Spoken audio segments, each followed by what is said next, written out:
grouchy. And I'm grouchy too.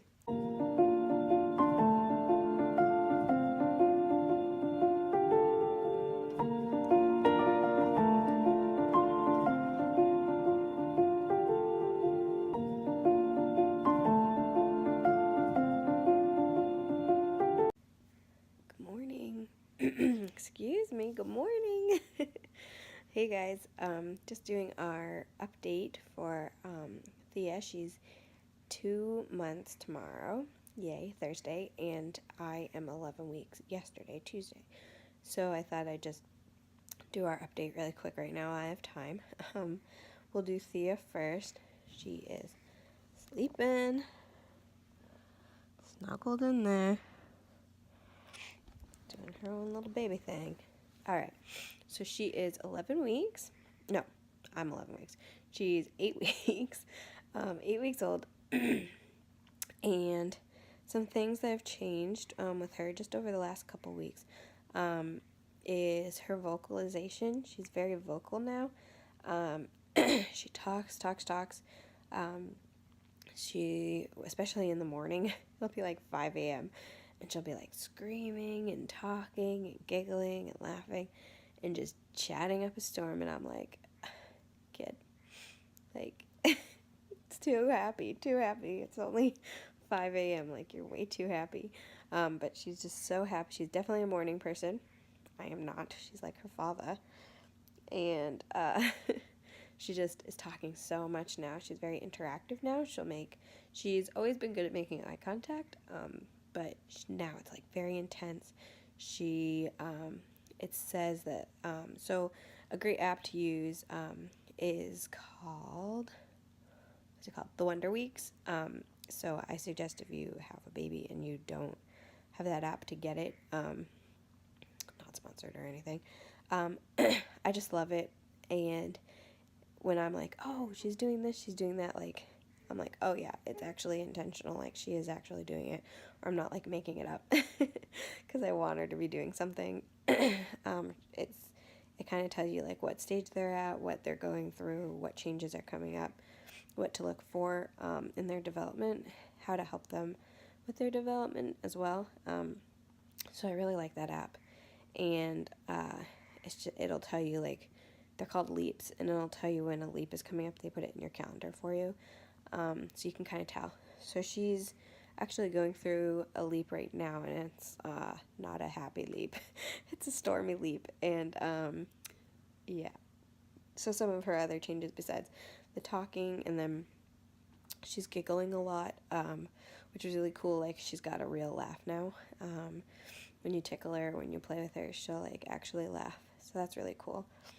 But some other things that have come with that leap are the storm, and she is having sleep regression, but luckily it's not at nighttime, it's at nap time. So she usually has 3 full naps a day and then a dozy period. We moved when we first brought her home.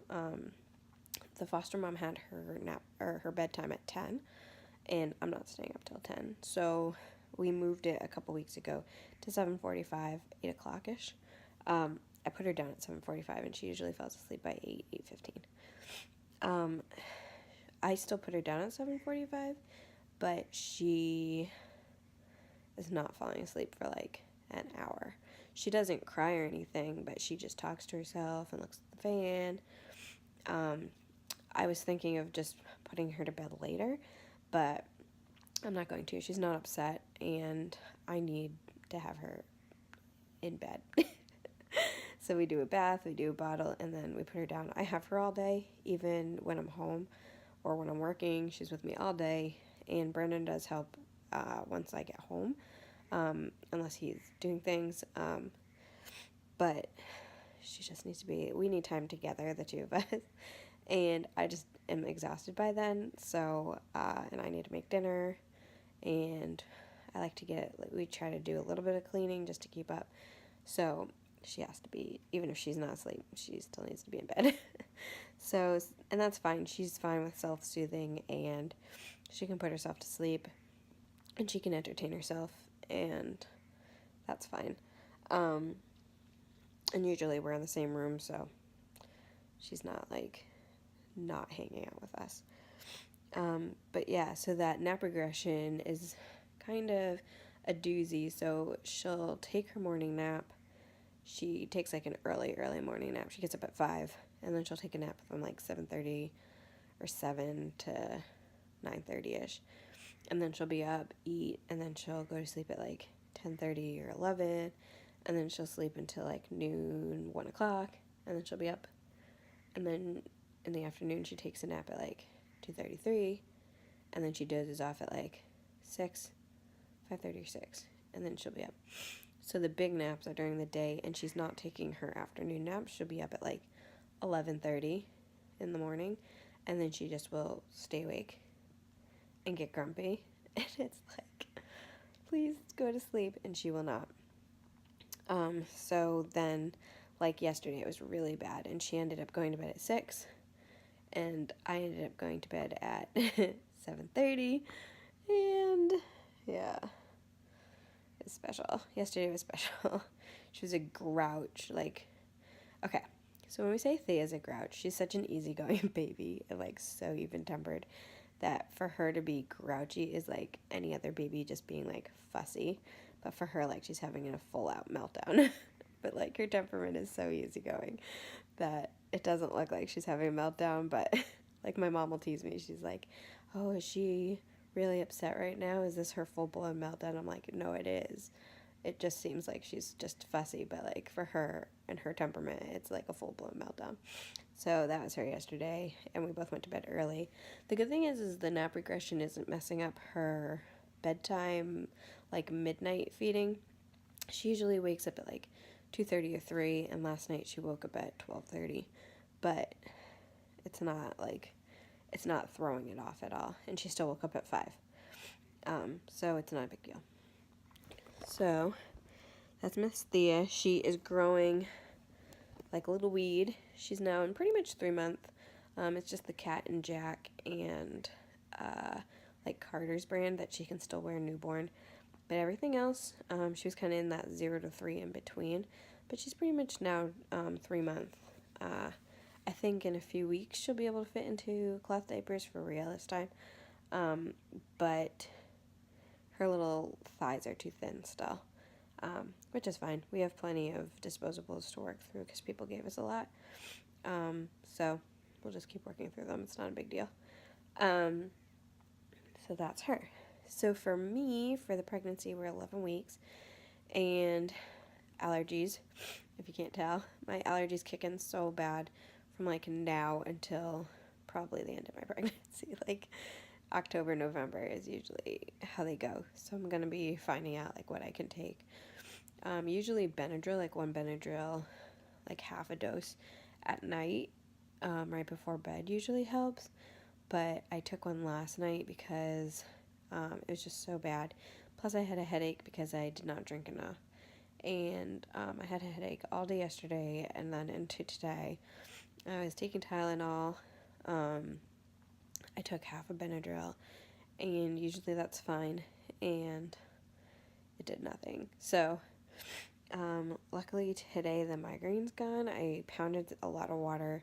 I got like a huge iced tea, and then I got a donut, and the sugar rush like shot, and then I took Tylenol, and my headache, that's probably really bad, but it got rid of my headache, so that's really good because I'm at work today, and I need to get through the day. So headaches, just not drinking enough water. I need to stay on top of that. I've never been good at drinking water, and now having to drink like 100 or more ounces a day is just torture. I'm so bad, and I usually, like regularly not pregnant, I usually drink 16 ounces the entire day, maybe 20 ounces the entire day. Like I'll get a drink at Aroma Joe's, like a 24 ounce, and it'll last me literally the entire day. I get made fun of. I used to get made fun of at work. Brenda makes fun of me. Like, I can make that thing last all day, and I'm just not great at drinking liquids, and so just 100 ounces a day is just killer. But I got such a bad headache. I went to bed at 7:30 last night, Woke up to do her 12:30 feeding, still pounding. Took more Tylenol. I was like all stuffy, couldn't breathe, like all my sinuses. So, and then woke up today and it was still bad. So I just need to drink water because I was super grouchy. I was mean to Brandon. I was not nice this morning. And so, I like could hardly bend, like I could not bend over to put my socks on. Like that's how much I was, like my face was so full between allergies and the headache. It was bad. So I just need to drink water, more water. That's like the bane of my existence. So I'm going to be working on that. Plus, I'm like getting very sensitive to smells. I've had that for probably like a month, but over the last week or two, it's gotten way worse. And I'm just so sensitive to things and the food aversion, it all plays together. So I think just like Brandon wears cologne, we have cats, like just things in general, just like smells. Like I don't even know why. I have like one of those little fragrance pod things in my car, and like every time I get into my car, it's like open the window. I don't even know why it's still in there. But so like all those things I think play in. So I just need to watch. Mostly drinking water, I think. What else? Oh, so I've lost 10 pounds since I found out I was pregnant. So I think that's in the last 7 weeks. 7 or 8 weeks. 7 weeks.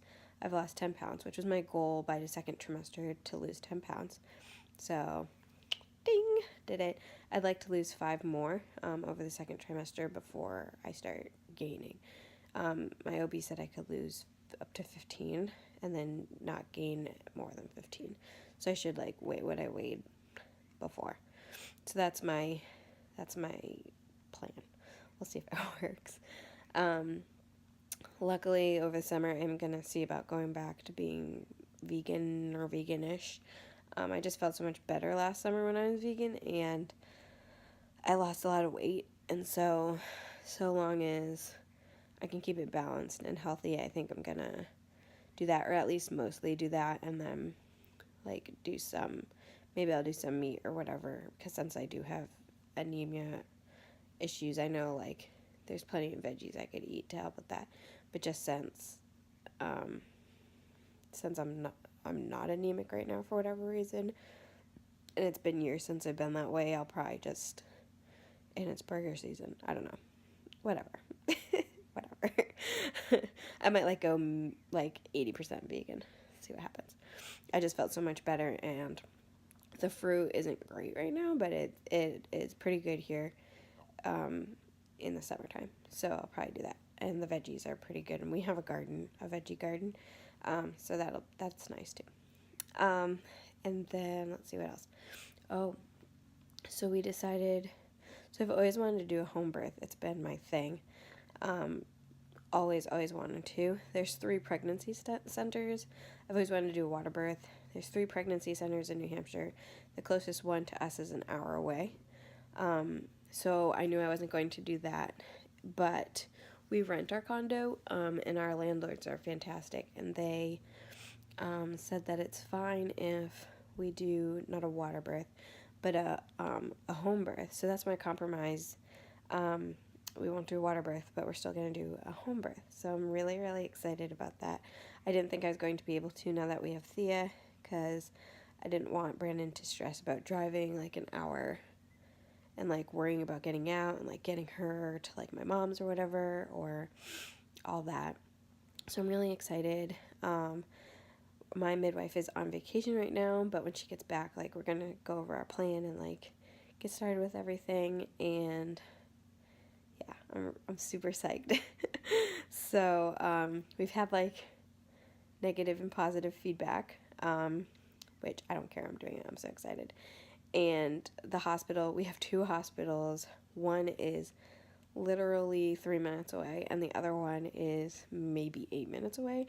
So I'm not worried about the safety. It's pretty safe to do home births now. And I know quite a few people who have had them, so I've been chatting with them. And I like being in my own home. I like my bed. I like my clothes, I like my toilet, I like my shower, I like the food in my fridge. Like, I'm just one of those people that likes having all of their stuff. I want to use my Wi-Fi with my laptop. I just want to, I don't know, I just want to be in my home. And so I'm really excited. I'm just so excited. And Brandon's like, what if you want an epidural? And I'm like, if it's not around, then I'm not going to, then it's not even an option. And for me, my personality, like, that's fine. If something's not even an option, I'm not going to regret. I'm not even going to think about it if it's not an option. So I'm just really, really excited for that. And Thea will still get to be there. She'll only be 8 months old, so they wouldn't let her in the hospital while I was there, so I'd miss her. So I'll just get to have my family right there, and my mom can come and take care of her and help Brandon out, and she'll still be in her own home, and she'll have her own room. By then she'll be in her nursery in the crib, so she won't have to change that, so her schedule shouldn't get messed up. It's just nice. I'm so excited, and yeah, so I'm really happy for that. And Brandon was like right on board, which is like I was not expecting him to be at all. The only thing is like sometimes he'll bring up, well, what if you wanted an epidural? And I mean, I was gonna try to do a natural birth anyway in the hospital, but I probably would cave. Knowing me, I'd cave. And so this just gives me no option unless something happens. Because I've had a few friends who wanted to do natural births. They were at the hospital and it just didn't work out for them. So unless something like that happens to me, then that's fine. But hopefully everything will go well. And yeah, that'd be really exciting. So much fun. If you've had one or know someone who's had one, give me all your info and suggestions on things that you enjoyed having or wish that you'd had, because that's really cool to hear. So yeah, so that's our update. We will do an update next week because it's my 12 weeks. So we're like flip-flop on important weeks, the two of us. But that's all for us right now. Miss Thea, download Wonder Weeks if you haven't and have a baby. It's awesome. And subscribe and like us and follow us and get alerts. There's the alert button. Ta-da! And we will talk to you next week. Have a good week, guys.